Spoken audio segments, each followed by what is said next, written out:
Jim, What's up, buddy? this is not funny. Why is my stuff in here? Wow, that's weird. Ooh.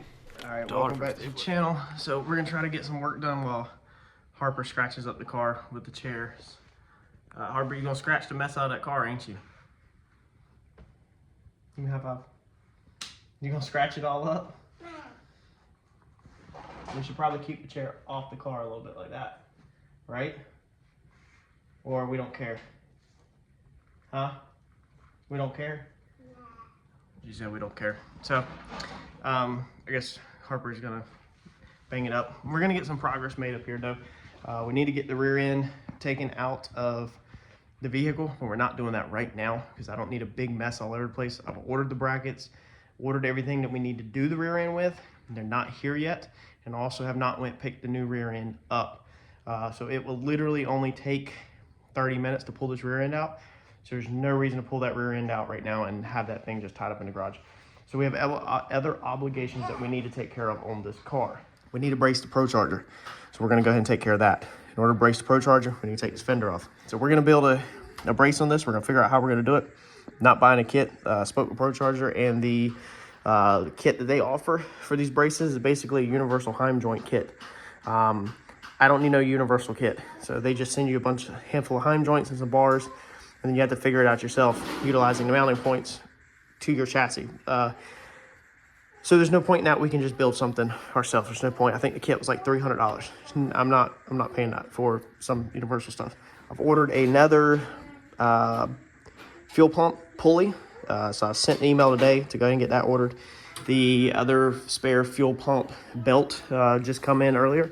So we have as a spare belt, but the problem is now we don't have a spare belt because we tore up our other belt. So this is going to be our main belt for our fuel pump, and we've got to get another one. So I just emailed my rep and said, hey, send me another belt and a pulley, because I don't know if that one got bent or if I messed it up putting it on or what, but we're going to go ahead and change it. So let's see here, what else we got. We've got a lot going on, guys. A lot going on before we can take this car back out. We need to bang through all this stuff. All of them go together. That's a whole process right there. So let's get this fender off. And I think what we're gonna do today is we're gonna try to jump into bracing the ProCharger, because bracing the ProCharger is important, and doing the rear end important, and then we can get through everything else in our spare time. Let's roll. All right, so for our blower, you can see right here where it has touched down right there. Okay, a couple times.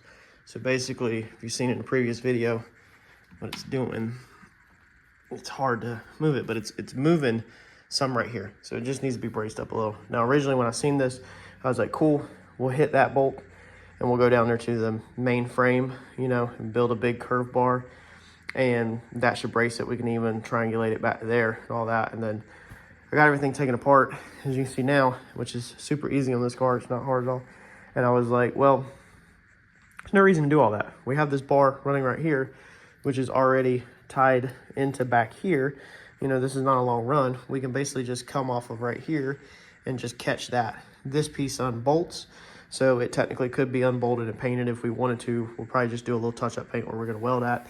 But I was like, you know, instead of going down there all the way to the frame and then having it in the way, let's just attach it off of this bar, so that if we need to pull the motor, when we pull the motor, we go one step farther and we take all this off. So it unbolts right here, and then my whole front end comes off. All of this contraption, everything that's sticking out, everything comes off, and the only thing that's left is the slant tube down and then the bottom hoop. That's it. And then the whole front end is exposed. Everything is designed to come off to make it easy to work on. This side panel will come off, everything. So what we're gonna do is we're just gonna take this little guy right here.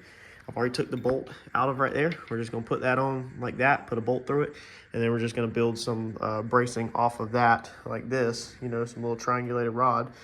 And we're just gonna tie it into this, because I don't think it needs much. It just needs to kind of help hold it a little bit steady. This front end is bolted into here, so these tie in down there. And this piece right here, it does have, you know, some wiggle up and down, but it definitely is not going to have, you know, anything at all hardly forward and backwards, and something is going to be better than nothing. And we are moving, like you can see right there. That bracket being that far out with no support, it's prone to move, you know. I mean, it's that's just how it is. So that's what we have got to fix. We need to go ahead and change the blower oil probably also while we have all this apart and it's easy to get to. So let's get this, let's get some paint grinded here so we can get some welding done, and then let's put in this little support, and I think that should hold us sturdy where we don't go forward and backwards. You know, I wish it was, if this was the other side, that side I had triangulated right there, that top bar is triangulated. This one's not, but it is welded all the way around. Like I said, I think we'll be fine because we're just trying to hold forward and backwards movement, you know, and then it being all tied together. I think it's gonna be perfectly fine. So that's what we're gonna do. We're just gonna use these little rods, and let's build up something simple, and then we'll need to go get a longer bolt than that. We'll bend these up to make it, and that should be problem solved. Look, for anybody that's asking, I'm gonna go ahead and drop it. Most people, the sad thing is the people that will ask are people that didn't watch the video. We're gonna go turbo. We're gonna order the turbo around on a Black Friday sale. So we are just going to continue working on the blower and trying to see what we can get out of it, you know, and what progress we can make with it. And then we will order the turbo around Black Friday, and we will start going ahead and collecting parts as we can, and we will make the change during the winter month downtime. We don't really have downtime much at all here, but I would say December, January, February is like the slowest time of the year around here. So that is the time of the year, first of the year, that we will change over. But until then, we're gonna bring y'all content and try to make more progress on this blower. The cog belt, people keep asking about the cog belt. Cog belt's $3,000 to change to. So that's just flat out stupid when you can pretty much go turbo for that. To change to the cog belt, I called ProCharger. You'd also have to have other brackets. That bracket, I don't think it's gonna work. They want a different bracket ran, probably because of the flex in that bracket. I don't know, but he said for him to ship me pretty much everything I needed, the ballpark estimate to go from this setup to a cog belt setup that will work would be around $3,000. And I think that that's just financially stupid, for lack of better terms, to spend $3,000 on a cog setup on a blower that maxes out. I don't know. I'm tired of even putting numbers out there. You know, the F1a-94, Google it for yourself. It's not gonna make, you know, but so much power. So I think we're already over the 50% threshold of what the blower is capable. I would say we're over 75% of what the blower is capable of. And I just don't think that it's smart to continue to put money into a belt drive ProCharger setup. So let's get this thing braced. For the time being, let's move on to the next project. Let's get back to the track. All right, so this is how my piece is gonna go. Basically like this, okay? So what we're gonna go ahead and do is we're gonna go ahead and paint the end of it. That's gonna be near the blower, and then we'll just touch up the tips once we get it on. So I figured I'd just show y'all this because some of y'all might be wondering, you know, like if you wanna keep your project obviously looking decent, then you're like, you know, how do you handle the painting part of it? Well, here's how. We're gonna just basically just go ahead and paint. We're gonna leave the last half an inch or an inch unpainted, and we'll brush that out with touch-up paint. But we're gonna go ahead and paint this head that bolts on before we actually weld it onto the vehicle. All right, so this is all we did, is we just spray painted the end of it, just so that this complicated part, you know, that's close to the blower will have paint on it. Will the welding damage the paint? Yes, the welding absolutely would damage the paint, but we're not looking for a good paint finish. We just don't want rust. We don't want freaking rust. So now we're gonna go ahead and weld up these ends onto it. We've already cleaned our paint off. We've already grinded where they're gonna go, the bare minimum. Put a bunch of tacks basically all the way around it, and then paint it in, brush it in. Let's go. All right, one down. Got to cool a little bit. Doesn't look terrible, doesn't look great. A million things left to go. So that should, it's welded all the way around. That should hold this thing from going forward and backwards. I was gonna come off of here and go to this bar 2, and I was like, well, hold on. I was like, that makes no sense. I was like, I don't need bracing like this because the actual bracket itself, it don't move like this.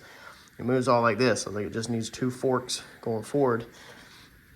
And now I can already feel the difference. Like that thing's way more solid. When I used to jerk on it a second ago, I could see it moving just a 16th or less than a 16th. I could see it or feel it just a tiny, tiny bit.